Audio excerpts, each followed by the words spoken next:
Mesdames, Messieurs, bonsoir et bienvenue dans les titres. Ce classement de l'association Automobile Club sur le budget de l'automobiliste. Les habitants de la région Centre font partie des Français qui dépensent le plus en France pour leur voiture. En moyenne, un peu moins de 6 000 € par an. La région Centre, 4e région de France où l'on dépense le plus. Les explications dans quelques instants. Les suites du drame de Trot et les soupçons des gendarmes qui se portent désormais sur la famille de la victime, sur ce couple qui a amené à l'hôpital Elvis Vaudeville avant qu'il ne meure. Il s'agit de la sœur et du beau-frère de ce Mont-Louisien mort d'une balle dans l'abdomen. Nous vous en parlions hier. Et puis au quart de tour, c'est parti pour 5 jours avec ce soir sur scène, entre autres, Divine Pest ou Sexy Sushi. Cela se passe à la Gloriette à Tours. Nous avons assisté au dernier préparatif cet après-midi. Avoir une voiture, cela revient cher, particulièrement en région Centre. C'est ce qui ressort de l'enquête annuelle de l'association Automobile Club sur le budget de l'automobiliste. En quelque sorte, une photographie des dépenses moyennes effectuées par l'automobiliste en 2012. Les habitants de la région Centre se situent à la 4e place des régionaux qui dépensent le plus pour leur voiture. Les explications, Mickaël Briffaut. 5 965 €, c'est ce que dépense en moyenne un habitant de la région Centre. Dans notre région comme en France, posséder une voiture revient de plus en plus cher selon l'association d'automobilistes, avec un budget en hausse de 1,2% pour un véhicule essence.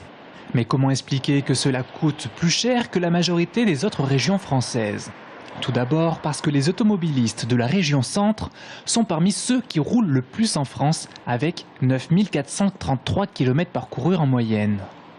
Et plus une voiture roule, plus elle consomme de carburant, qui est également un poste de dépense supérieur à la moyenne nationale dans notre région. Le passage à la pompe coûte en moyenne 872 € par an pour une voiture essence. Un conducteur local dépense plus de 200 € par an pour rouler sur autoroute, soit plus 2,53% sur un an, un chiffre supérieur à l'inflation.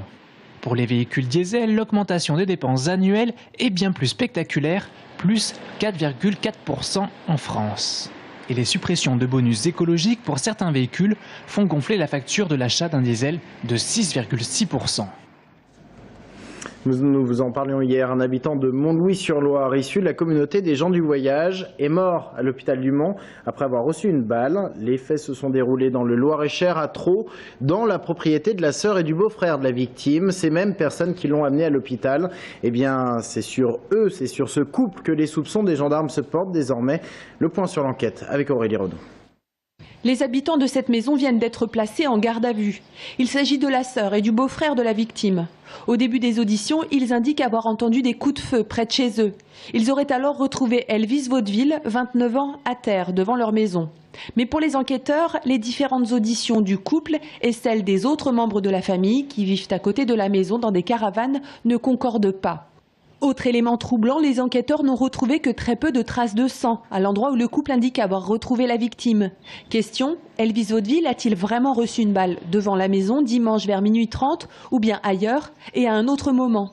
Les zones d'ombre sont nombreuses et pour cet homicide qui a eu lieu en race campagne, aucun autre témoignage que ceux du cercle familial n'existe. Donc les faits se sont déroulés sur un petit hameau de la commune de Trot, un petit hameau isolé. Donc un environnement très calme et les premiers voisins à une grande distance des lieux du drame. Cet après-midi, l'étau se resserre et le parquet de Blois indique que l'arme du crime a été retrouvée. Il s'agit d'un fusil. On sait maintenant qu'une seule balle a été tirée et d'après les résultats de l'autopsie, elle aurait touché l'abdomen de la victime. Demain, la garde à vue du couple sera prolongée et une information judiciaire pourrait être ouverte. Il s'agira alors de déterminer si l'homicide était volontaire ou non et si le crime était prémédité. Un drame de la route vers Chinon cette nuit sur la départementale 751.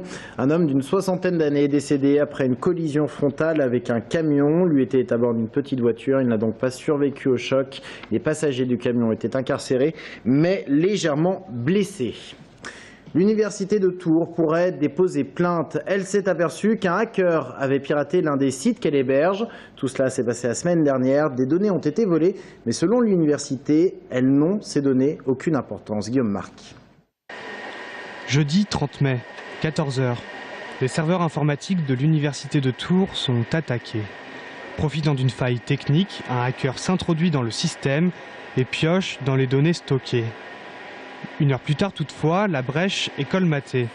Le temps pour le pirate de s'emparer des identifiants et des mots de passe de quelques 245 comptes. Des données bénignes qui pour la plupart appartiennent à des enseignants-chercheurs n'exerçant pas à Tours. Aucun risque donc pour les plus de 20 000 étudiants de la faculté. Pas de quoi non plus affoler les équipes techniques. C'est une attaque qui pose problème, mais qui n'est pas dangereuse en soi, dans la mesure où elle n'a pas récupéré des données sensibles, elle n'a pas impacté les comptes des étudiants et de la majorité des personnels de l'université.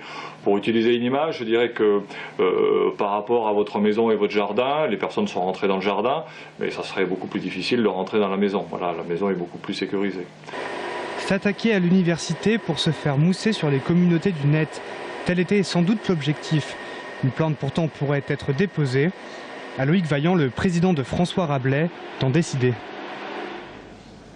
La politique et Marie-France Beaufils, sénateur maire PC de Saint-Pierre-des-Corps, qui sera candidate à sa propre succession pour les prochaines municipales. C'est en tout cas son intention de briguer un 6e mandat. Déclaration faite à nos confrères de la Nouvelle République. Nouvelle mobilisation des parents d'élèves contre la réforme des rythmes scolaires et sa traduction dans les communes. Mobilisation à Tours en fin d'après-midi. Mobilisation également, vous le voyez, à Jouer les Tours vers 17h30. Une cinquantaine de parents d'élèves et d'enseignants présents. Une délégation de parents et de syndicalistes a été reçue en mairie. Il faut savoir que la direction académique est au courant du contre-projet des parents. La direction qui tranchera le 18 juin prochain. Écoutez Paul Agard, le secrétaire départemental SNUIPP d'Indre-et-Loire, et est au micro d'Angélique Mangon. Ce qu'on attend, c'est vraiment une réforme qui soit ambitieuse, qui permette de mettre en place des véritables activités pédagogiques et éducatives. Et pour cela, il faut vraiment libérer une plage importante qui, pour nous et pour l'ensemble des écoles et des parents de Jouer les Tours, devrait se situer avec une fin de classe à 15h45. Au mois de mars, le département du Loir-et-Cher officialisait une démarche inédite en France, s'associer à 2 autres départements pour faire des économies, en l'occurrence le Loiret et l'Eure-et-Loire, soit environ 1 400 000 habitants. Un peu plus de 2 mois après, la première assemblée interdépartementale s'est tenue, c'était hier soir à Orléans. Alors comment compte-t-il s'y prendre pour faire des économies? On parle de mutualisation, mais sur quel domaine? Élément de réponse avec Angélique Mangon. L'union des 3 ou comment faire des économies en partageant ses compétences et ses moyens. Première assemblée interdépartementale pour l'Eure-et-Loire, le Loir-et-Cher et le Loiret. Déjà de nombreux projets émergent. Principal objectif de cette union, faire des économies dans les dépenses courantes. Nous avons évoqué ensemble les questions de combustible. Vous savez, ce sont de gros budgets, très lourds. Quand on regarde et qu'on mutualise l'ensemble des collèges de l'Eure-et-Loire, du Loiret et du Loir-et-Cher, eh bien évidemment, on obtiendra des prix. Autre intérêt de cette association, la mise en commun des savoir-faire propres à chaque département. Il y a des départements qui sont plus développés que d'autres dans certains services en matière juridique.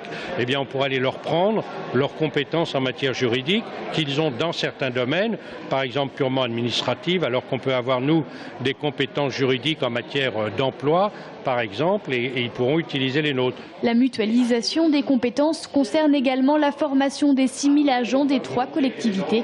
Là aussi, les bénéfices sont précieux. Il y a des formations qui sont de plus en plus techniques et il est évident qu'un seul département seul ne peut pas être excellent dans tous les domaines. À 3, on a un volume suffisant pour développer des formations professionnelles plus spécialisées. Une somme d'économies conséquentes qui pourront être réinvesties dans des projets économiques ou sociaux. Des projets indispensables pour améliorer le service aux citoyens et renforcer l'attractivité des départements. Le festival au quart de tour sur la plaine de la Gloriette a ouvert ses portes tout à l'heure en fin d'après-midi. Au programme ce soir, entre autres, Divine Pest ou encore Sexy Sushi. Nous avons suivi aujourd'hui les derniers préparatifs avant l'ouverture. Regardez plutôt ce reportage signé Thibaut Mans et Loïc Blache. Coup d'envoi ce soir pour le festival au quart de tour organisé par Radio Béton. Il accueillera comme tous les ans un public assoiffé de son. Au programme des groupes réputés et locaux pour un thème original. Alors c'était mieux avant avec un point d'interrogation, le point d'interrogation fait la différence. On a fait ça parce que au quart de tour commence à être un vieux festival, hein, c'est déjà la 28e édition cette année. Et on a souvent forcément un grand passif et il y a toujours des gens qui viennent nous voir en disant « Ah, au quart de tour quand même, c'était mieux avant ». Et on a décidé de prendre un peu ça à contre-pied, d'en rire.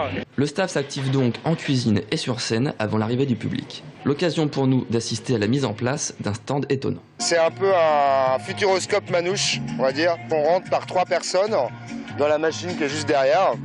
Et donc on est face à 3 écrans. Nous on a monté un film à sensation, qui est un peu la vie d'un moustique. Et cette machine, elle est manipulée complètement manuellement. C'est-à-dire qu'il y a 2 manipulateurs qui sont juste derrière et qui, juste avec leurs gros muscles, manipulent cette machine et donc créent de la sensation. Une attraction indé qui incarne parfaitement l'esprit du festival, qui promet encore une semaine forte en émotion. Fin de cette édition, merci de l'avoir suivi. Reste avec nous dans un instant. On parle des 40 ans du marché de gros de Tours. C'est dans un instant.